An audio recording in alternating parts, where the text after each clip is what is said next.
Welcome to another episode of the Fearlessly Curious podcast with me, your host, Melissa Indot. And today I'm super excited to have our guest, Dr. Hannah Nazri. Hannah, thank you for joining us today. A great pleasure to join us today's podcast. Thank you, Melissa, for inviting me. Of course, my pleasure. And it's been a long time coming. I think we've known each other probably for about 2 years now. We still haven't had the opportunity to meet IRL in real life, but I know that's coming soon. And I am an avid fan, follower, inspired by your mission, your work, everything that you commit yourself so fully in. I admire the way you seem to juggle so much in terms of academia, in terms of practice, in terms of as a writer. I know you have a very active blog and in all the work you do with advocacy. But without wasting any more time listening to my voice, I'm literally going to hand it over to you first, Hannah, with this prompt, okay?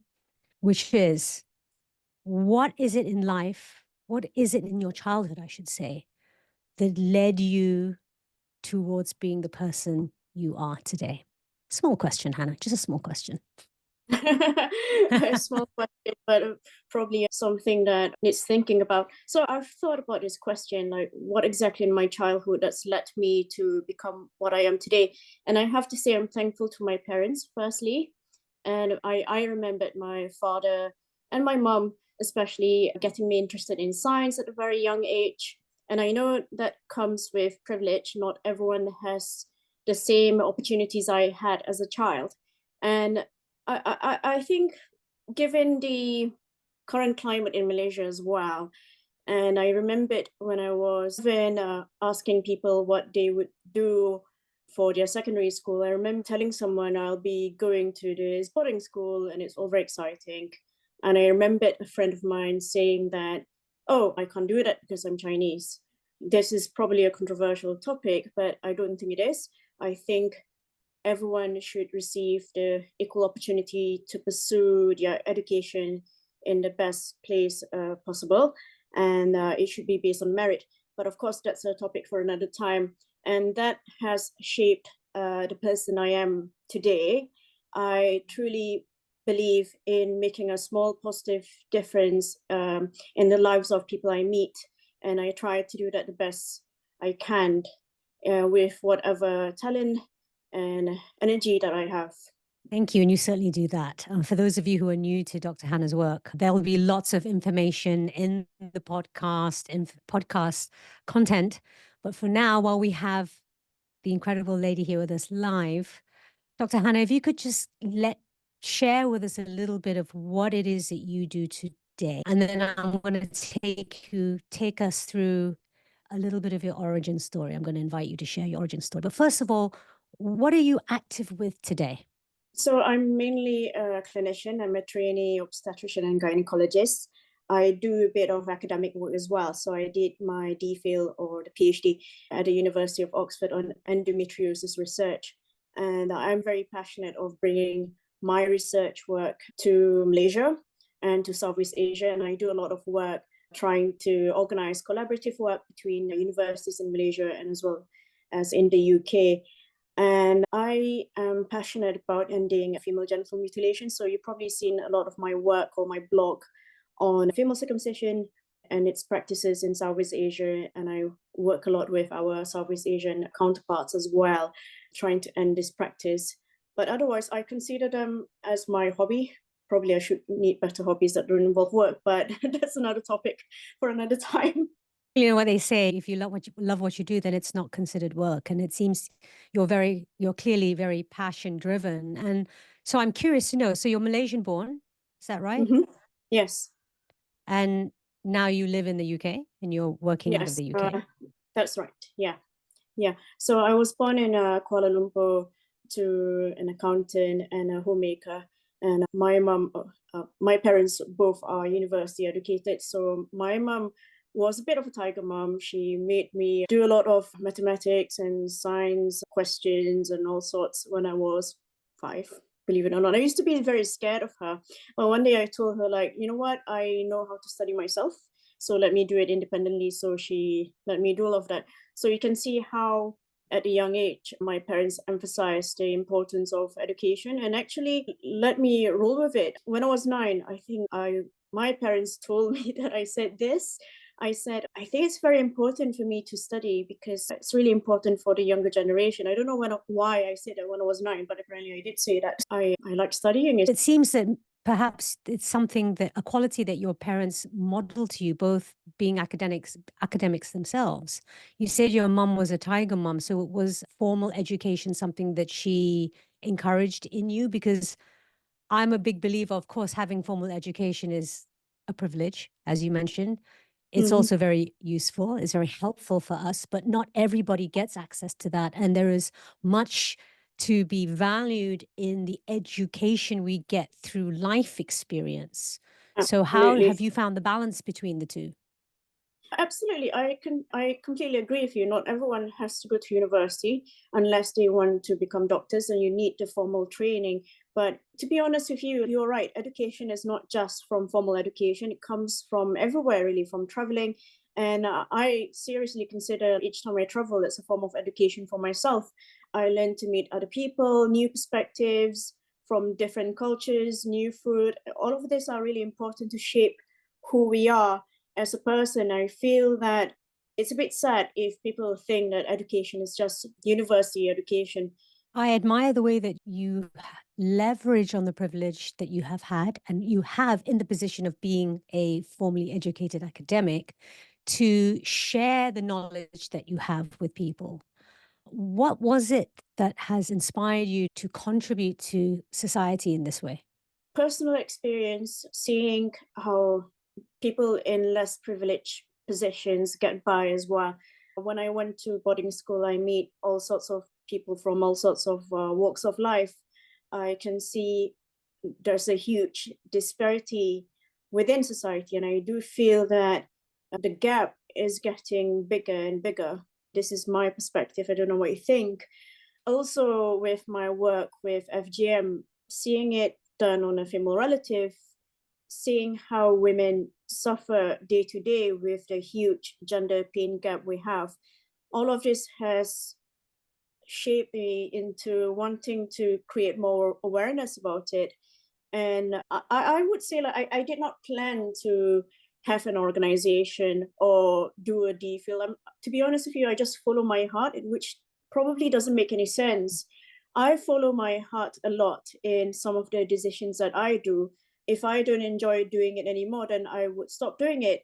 But it has become my life work, if that makes sense. I think my work is my passion, and that's why I decided to do the things that I do. Wonderful. And I feel that's something that more and more of us could benefit from, which is to follow our hearts, to follow that Mm. inner compass. Because as you mentioned, it doesn't always make sense. But the thing is, nothing makes sense until it does. And in fact, isn't that what science is about? It's about discovering why things are the way they are. If everything made sense from the start, there would be nothing to discover. There would be nothing to explore. There would be nothing to experiment with. So the fact that you are following your heart, in my book at least, seems to be the best way to be living, because each of us are individuals and we have our own path to discover.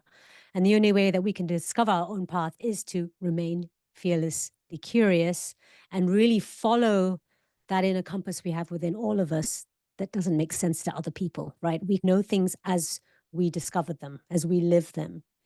So you I mentioned think, about education. Sorry, go ahead. no, I was thinking as well on that note. Like, for example, I did not plan to do a PhD, honestly. And that only came about when I decided that, oh, this might be interesting. And then pursued a master's and realized, oh, maybe research is for me. And then decide to do a PhD. I know some people want to do a PhD from the beginning, but I wasn't like that. So I make my decisions based on a bit of logic, but most importantly, like how I feel about things as well. As you rightly say, it's very important to also follow your heart and your mind as well together. Get that balance, That the balance, heart and yes. mind axis, heart, mind, and gut balance or axis that we're learning more and more about following. So you mentioned about education being a privilege. and that you have that, you were blessed with that. But I recall, remind me tell me if I'm wrong, but I remember on Mhm. our first call together, it was a social call, we got on Zoom. I think you'd had a crazy week or weekend of night shifts and you hadn't had much sleep. We were on a call and you were telling me how you come from very humble beginnings. Mm. So how is it that even though being a child of academia and being born and brought up in Kuala Lumpur in Malaysia, how did your educational path unravel itself? How were you able to get into the schools, into the colleges, and into university? And quite frankly, how are you able to afford it as a story of inspiration for others? Firstly, yes, I was quite privileged. My parents emphasized the importance of education. So I got accepted to a private boarding school called Yayasan Saad in Malacca. So actually, 5 years of my education was fully funded. And I was privileged to do all sorts of things, including learning the violin and play the piano, among other things as well, which I think is really important to have music in your life. You probably agree with me, Melissa. And I did a lot of sports as well. I did very well in my SPM, although I did not receive any form of government funding, unfortunately. But my parents truly believe in my mission. So they decided, my father at that time decided to take out some of his EPF loan and told me like, okay, fine, do your A levels. I know it's your dream to want to study medicine in the UK. So that's what I did. I went to college, Yayasan UEM, which is arguably one of the best A levels colleges in Malaysia. It is a boarding college as well. And I did very well and got accepted to do medicine. And then like we had to take out a loan because I didn't qualify for any scholarships. But it didn't really bother me as much. I felt that I was very lucky to have very supportive parents who understood my dream, and they could see how I would make use of their sacrifices and make it into something useful for myself and for other people. And I hope they agree with me. I've done exactly that. What a beautiful blessing to have such supportive parents. I imagine that you being so resolute, following your heart and following your dreams and being very clear with that probably is something that they had confidence in you for them to invest in you and in your dream too. So we've heard about all the incredible successes you've had, gaining sponsorships where they were available, maybe a few misses here and there, but staying on Mm. track and staying committed to your bigger goal and your bigger dream. What adverse stand out for you today, just in this session, that you have had to navigate in order to get to where you are today? I think it speaks a lot that my parents believe in my dream, but to convince other people has been like quite difficult, even from relatives as well. They could see that I did very well, but you get comments like I should stay in my own lane, like your parents can't afford you going to medical school. Yeah, I get all sorts of comments like that, even from some of my father's friends who are surgeons and doctors. I get that from teachers in school as well. And it's really stressful and upsetting as a 17-year-old to hear all of that. I still feel that I'm very lucky because my parents believe me, but they also face a lot of music from other people telling them not to waste their money on me or my sisters.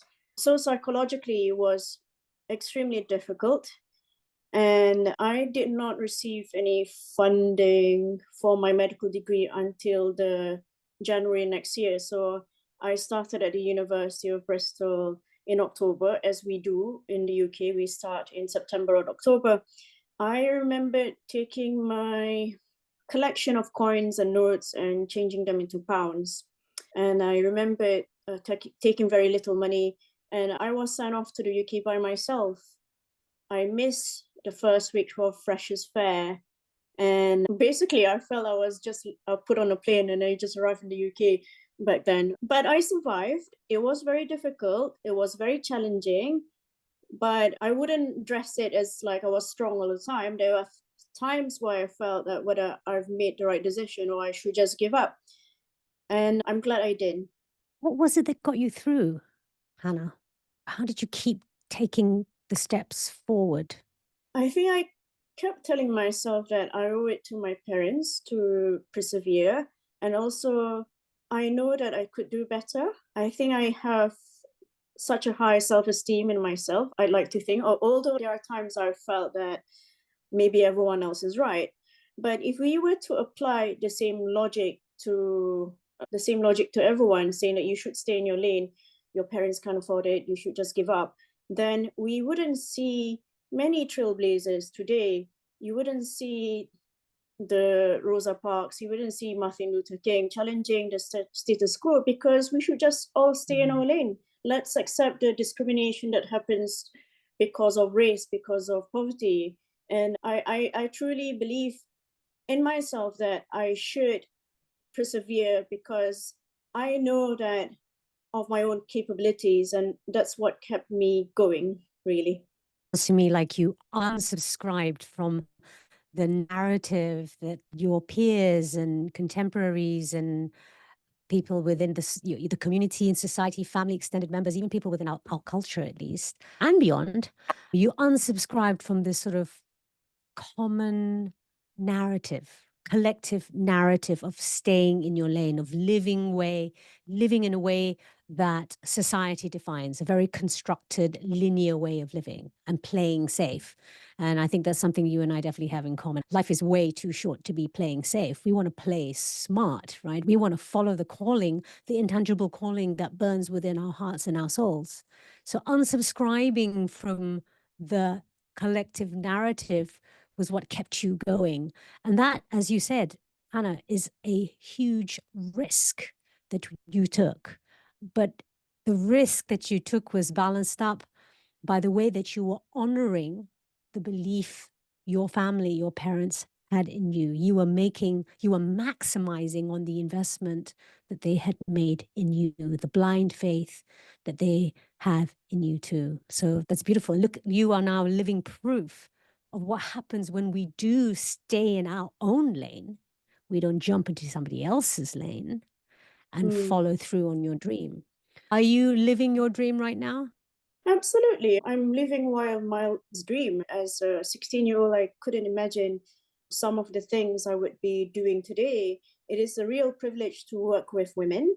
It's a real privilege to deliver babies and welcoming life into the world. And it's a real privilege to having done a PhD in Oxford. And I feel extremely lucky.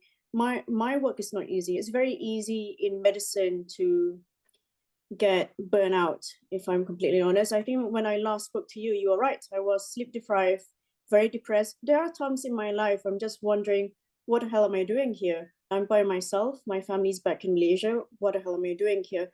And it's really, but I think going through those moments are very healthy, because it's your mind, your body, your soul demands you to reflect on whether what you're doing is still in line with your life goals, your life dreams. I managed to get over that because I had a period of burnout. And knowing my vision and mission really helps me stay focused at work, even though it can get very busy or very stressful. I'd love to quote you on something. And those of you listening or watching the YouTube, get a pen and paper or pause this or make a timestamp note. Because when I read this, I got goosebumps. So I'm quoting you, Hannah. You said to me, if you believe in the narrative that others have constructed for you due to your socioeconomic background, then you'll never climb out of the hole they've put you in. The climbing is tough, but so are you. Hannah, tell us, are you giving talks? I know that you speak on webinars and have given presentations, but how many more talks are you giving? Are you motivational speaker as well? Is this an area that you're perhaps open to going into to add another feather onto your bow? Maybe I've been doing that for a long time. I was involved with a youth charity called the Khalsa Movement. So it was a small project organized by university students in the UK, Malaysian university students, where they go back every summer and have this wonderful summer camp. We try to encourage students from less privileged backgrounds to go into tertiary education. So it was a small project, and I've volunteered with them for almost a decade, where I formalized the project into a charity and was on various leadership positions. I think I've been doing that more or less, but I haven't actually considered myself as a motivational speaker. I have mentored a few people, but most of the time I'm just an academic. She says just an academic after sharing with us all the other things that you do and you're passionate about. Like I said, again, it's so special for me personally to have you here on the podcast, for all our listeners and followers as well. I have to ask this question because we're talking about social constructs and breaking the mold and challenging the status quo, not just as women, but also as Southeast Asian women and educated women, travelers, independent women on so many levels. Okay. Malays. Also, we have our culture. My question to you now is, or my curiosity is, what stereotypes have you disrupted? Gosh, I think one fact that Asian women are quiet and will accept whatever abuse that's being thrown to them. That's really important. I have, in many situations, challenged some of the things that people have said about me or reported me wrongly, and they think I would just put up with it. But if I feel that I'm wrong, I will speak up and let you know, and we'll put you in your place. Perfect. I absolutely love that. So if you were a song, Hannah, if you were a song, of course I have to ask this, right? If you were a song, what song would you be? I can think of a few, but one of it is Unwritten by Natasha Bedingfield. And I quite like the cheeky Ariana Grande Successful. It just cheers me up. I don't know why. All right, listeners, go take a listen to that. And interestingly enough, you mentioned Unwritten by Natasha Bedingfield, and I've been hearing that a lot. I'm in the UK at the moment as we're recording this, and I know they're actually playing it a lot on the radio right now.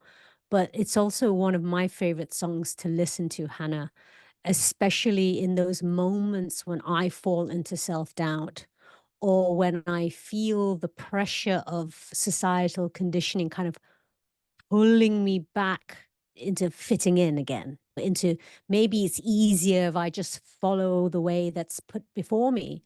But when I I lean into the song Unwritten because it reminds me that we are here to carve our own path. And yes, it's nice sometimes to be able to see the path that's put before us, but there's a whole diversity of different paths before us.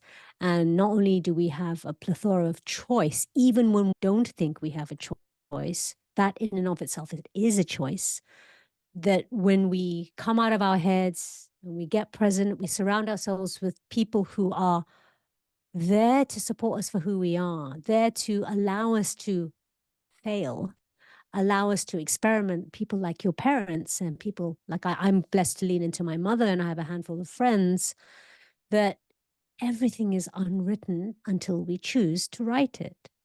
Everything, and it's okay to not know because there is so much we don't know until we know. And even when we think we know, we can always find something we don't. And that's the beautiful paradox of life. So I just want to thank you for joining us on the Fearlessly Curious podcast today. I could talk to you for a lot longer, but I want to leave space for our viewers and our listeners to be able to discover you on their own time, on their own terms, through your socials, most importantly, through your website, through your blog. You're able to find all the information on the podcast episode. But before you leave us, Hannah, I'd love for you to share with us, what is the most pressing topic in your heart that you're advocating for right now, that you want to raise awareness for right now, that you want to empower each and every individual who's listening to this podcast to know, to learn more about, so that they can contribute to making change? What is the biggest topic in your heart right now? The biggest topic in my heart would be trying to encourage more research into women's health, especially in Asian population and especially in Southeast Asian population. So I've been to a few conferences on endometriosis, for example, and I hardly see any research done on Southeast Asian women. It's something that I want to change to improve gynecological health in Malaysia, to talk more about endometriosis, talk more about menopause health as well. I'll certainly be keeping in touch with you on that, because on my own perimenopause and menopause journey, I very recently discovered how recent it was that, first of all, data on health was basically was wholly based on the male physiology until probably only in the last 50 years, if I remember Mm, correctly. And mm, women's health, less than that. And menopause research, probably only in the last 20 years. That mm, gave me, that was shocking for me. But it also gave me an opportunity to really look to my mother, to my aunties, to my grandmother, and in admiration of how it has been for them to navigate these really extreme physiological changes, physiological, mental, emotional changes with absolutely no support whatsoever. Because even mm. with the minimal support I feel I have today, I struggle. So I definitely support you in your advocacy for that. And can you tell us, how do we encourage for more research? What can we do? What can the layman do out there? We should definitely, for the layperson, is to understand your own bodies and how they work, most importantly. And sadly, I've seen that many women don't quite understand the menstrual cycle, for example. They don't quite understand that the pain that they have is not normal, and they don't exactly blame them for that, because pain for women is actually normalized in our society, even by doctors as well. You may get gaslit by your own doctor saying that it's completely normal, go back. So number one, understanding about your own pain, understanding your own body is really important. Number two is get involved in research. So definitely look into whether non-profit organizations or universities where they recruit women for research. Definitely contribute to those research if you can get involved. And number three is to be active within women's health organizations. There's one such in Malaysia called Endocyst Malaysia. That's actually a patient-based organization for endometriosis. I don't think we have a menopause society, but I could be wrong. It's very important for not just patients, but doctors, the community, to understand that women's health does not only impact women, but the family, their partners, and the society as a whole. And it has a huge economic burden to society. Thank you, Hannah. I think I'm going to need to invite you back on the podcast for another conversation just on this alone. If I could just add a final sort of magic or encompassing envelope over what the 3 points directions you've given us is, just to remain curious, is to ask these questions. I feel that many of us go to medical academics, to doctors, to our clinicians for support, but we tend to switch our brains off. We want you to provide us with the answers. And really what we need to do, as you said, is to get clearer on our own bodies, to be curious about our own bodies, to be connected to the sensitivities, and to continue to relentlessly inquire, to reconnect with that annoying, sometimes, inner child that just wants to know why. And in some instances, at least for me, I don't really take no for an answer. And I have high admiration for anyone in a position of authority or an academic who can say to me, actually, I don't have the answer for that. Let me go Absolutely. and find out. Or Yeah. can I refer you? Or, you know what, let me now go and, I've never thought of that before. Let me go and do the research. So be unashamed and fearlessly curious and authentic with your questions, because as lay women, lay people, we contribute to the growing awareness in the world through our questions. Don't take no for an answer, Anna.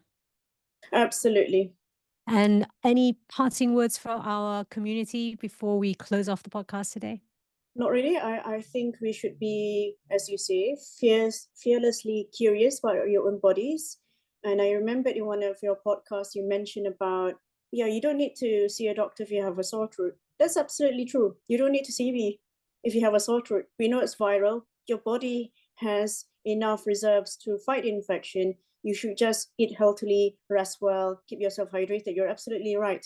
I think to a certain extent as well, we need to respect women and their own knowledge of their own bodies, and the relationship between doctors and patients should be of a more balanced one, where we respect each other's knowledge. And of course, doctors have to respect patients for their own autonomy and whatever they decide to choose. Thank you so much, Hannah. Thank you again for joining us, and we'll see you again soon. All the best in all that you do, and we'll be sure to stay in contact with you on all your socials, as I mentioned, and through your blog. That's all for this week on the Fearlessly Curious podcast. Until next time.